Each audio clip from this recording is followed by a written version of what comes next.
দুইটা দুইটা ভয়ঙ্কর পাপের কথা বলে দেই।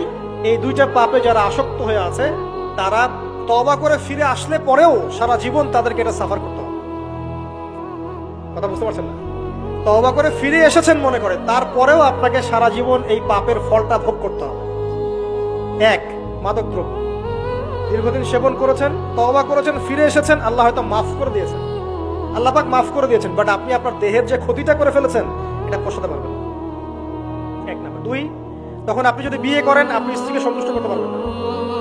হ্যাঁ। দুই নাম্বার হচ্ছে এই যে গোপনে যুবকরা যে পাপটা করে, মাস্টারবেশন, যেটাকে আমরা বলি হস্তমৈথুন, এই পাপ যেসব যুবকরা করছে বা করে, এবং অ্যাভেলেবেল এই পাপটা সবাই করে, কারণ এখন পর্নের যুগ, পর্ন দেখলে তো আর কোনো উপায় নাই, তখন তো এই পথেই যেতে হচ্ছে, নিজের উপরে নিজেকে জুলুম করতে হচ্ছে। যারা হস্তমৈথুন অভ্যস্ত হয়ে গেছে এরা যদি তওবা করে ফিরেও আসে, শরীরের যে ক্ষতি